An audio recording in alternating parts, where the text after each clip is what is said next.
The worst terrorist attack in the history of mankind, the terrorist attacks on the United States. Although this incident seems to have no relation to Pokemon, there is a rumor that a Pokemon may have been created in the image of this incident. Pokemon is popular among both children to adults, but did you know that there are quite a few scary urban legends as mentioned above? In this article, we will introduce 5 of the most terrifying urban legends that relate to human death. 1. Genesect was created in the image of the terrorist attacks on the United States. There is a disturbing urban legend about Genesect. It is an urban legend that, as mentioned earlier, it may have been created in the image of the worst terrorist attack in the history of mankind, the terrorist attacks on the United States.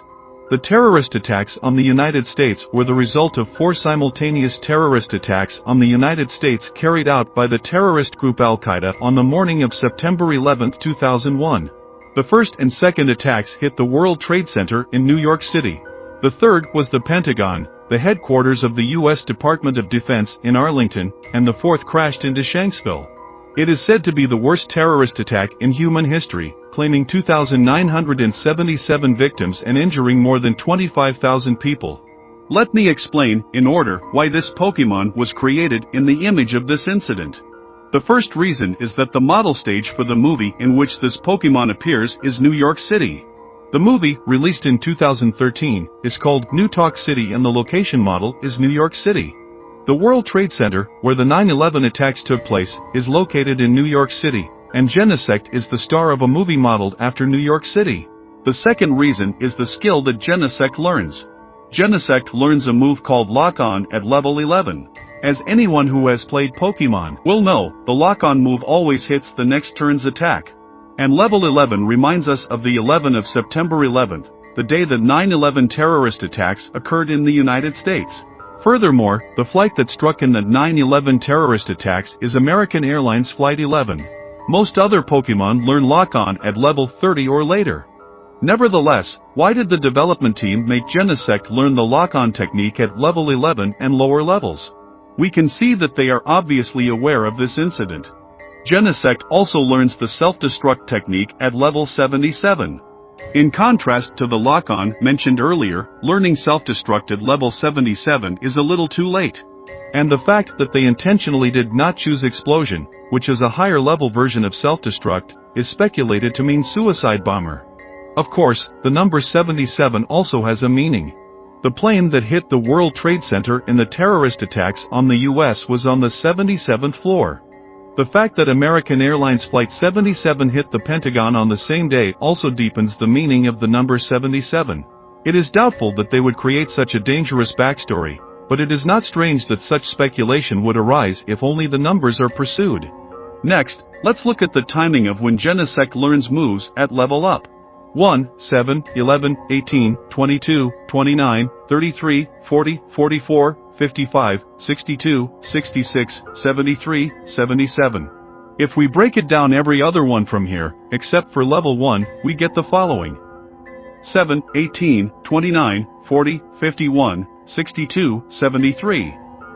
11, 22, 33, 44, 55, 66, 77. Do you notice? As for the numbers above, they all add 11 to the previous number, and the numbers below are all multiples of 11. This also makes us imagine September 11th. By the way, the levels for learning the moves I just mentioned are 7th generation information, and in the 8th generation the timing for learning them has been changed so drastically as to be unnatural. Finally, let's talk about the origin of the name Genesect. The name Genesect is thought to be a mixture of genocide and insect. In this terrorist attack on the United States, as many as 2,977 people died. Wouldn't it be easy to recall the 9/11 terrorist attacks from the meaning of the word genocide? 2. Tangela's original form was a dead girl. Next up is an urban legend about Tangela. Tangela is a grass-type Pokemon that has appeared since the first Pokemon.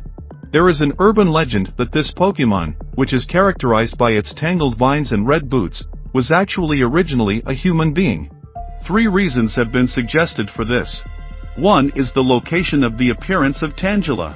Speaking of Tangela, in the first Pokemon, it appears only on the land of the Sea Route 21. This place is located south of Pallet Town, the town where it all began.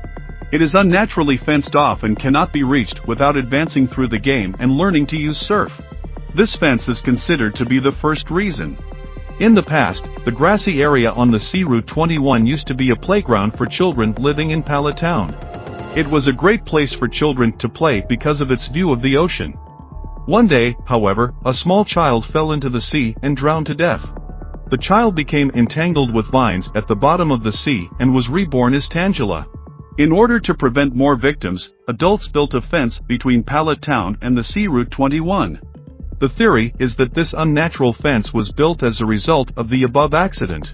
Second, Tangela is wearing red shoes.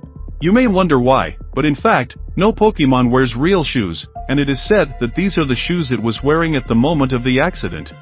Third, at 1 meter tall and 35 kilograms, it resembles a human child in size. We think this is surprisingly accurate. 3. The model of Frillish is the spirit of a deceased fetus. This is an urban legend about a Pokemon called Frillish. Frillish is a Pokemon that combines water and ghost types and is classified as a floating Pokemon. It appears in the 5th generation, black and white versions. Despite its cute appearance, Frillish has a scary rumor. The urban legend of Frillish is that it may be based on the spirit of a deceased fetus. The following is an explanation of why this is so. At first glance, the motif looks like a jellyfish, because it looks like a jellyfish and is a water type. However, if it were a jellyfish, it would be characterized by tentacles. What grows on Frillish looks more like a limb than a tentacle. This can be seen by comparing it to Tentacruel, a jellyfish Pokemon.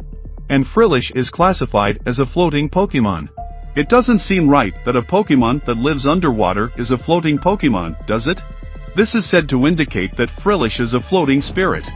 Also, the Frillish type is Water Ghost.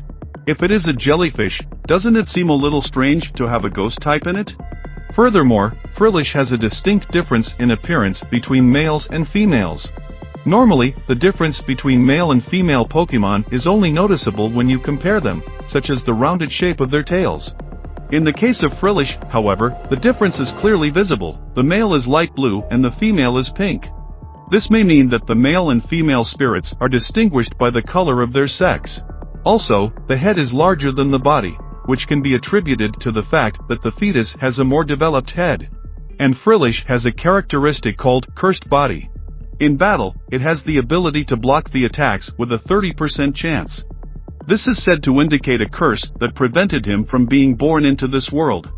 The Pokemon Guide's description is also terrifying. It wraps its veil-like limbs around you, paralyzing you, and taking you 8,000 meters into the depths of the ocean to kill you. While there are many Pokemon with terrifying descriptions in the Pokemon Guide, Frillish's description is one of the most horrific. In addition, the egg group of Frillish is amorphous. Egg groups are so-called races, and eggs are produced when Pokemon of the same group are deposited at a grower. Amorphous is a group to which mainly ghost-type and fluid-form Pokemon such as Grimer and Slugma belong. It is not unnatural that Frillish, a ghost-type, belongs to Amorphous, but water-type Pokemon basically belong to the underwater group. Some Pokemon have 2 egg groups, but Frillish belongs only to Amorphous. This proves that Frillish is not a jellyfish, thus it is not a living creature. 4. Jirachi, that took a person to heaven. Next is an urban legend about a Pokemon called Jirachi that happened in the real world. It is said that the voice actor of Jirachi died on Tanabata Day, and I will try to explain this theory, which is called Jirachi's Curse in the Street.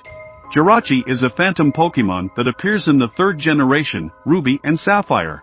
It is a psychic and steel-type Pokemon, and is inspired by Tanabata, a unique Japanese holiday. Tanabata is a holiday based on the legendary meeting of 2 stars, Vega and Altair, and the custom of writing wishes on strips of paper and decorating them. Jirachi is classified as a wish Pokemon and is said to wake up only 7 days in every 1,000 years and grant any wishes.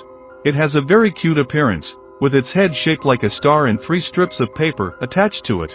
The name Jirachi comes from the Russian word for wish. Jirachi served as the lead Pokemon in the movie The Wishing Star of 7 Nights, Jirachi, released in 2003. At that time, Jirachi's voice actress was played by a Japanese woman named Tomiko Suzuki. The The movie was released on July 19, 2003, but Tomiko Suzuki passed away on July 7, 2003, before the movie was released. The cause of death was acute heart failure, and she was only 47 years old. July 7th, yes, coincidentally on Tanabata Day, which is the origin of Jirachi. Jirachi learns a unique technique called Doom Desire. Despite its cute appearance, it is a very dangerous technique. It is frightening to think that Jirachi went to sleep again and took Miss Suzuki with it.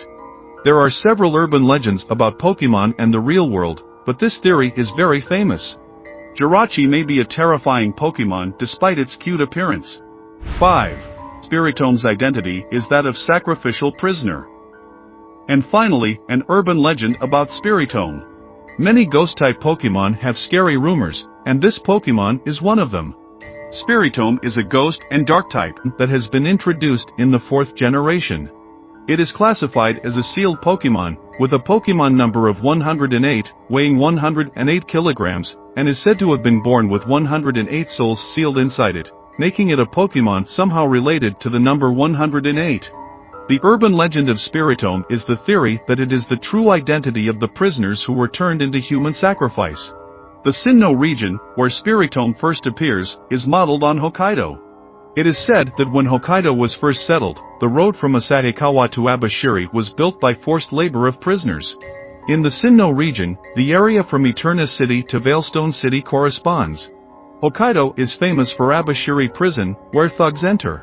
The prisoners used to pioneer Hokkaido were, of course, those who were in Abashiri Prison. And Salation City, where Spiritomb appears, corresponds to the location of Kidami City when applied to Hokkaido. Kidami City is home to the Jaman Tunnel, and when it was built there were many deaths due to illness and accidents. It is also said that prisoners were used as sacrifices to the gods to pray for the completion of the construction. In fact, human bones have apparently been found in the walls of the Jaman Tunnel, and many people still visit the site as a haunted place.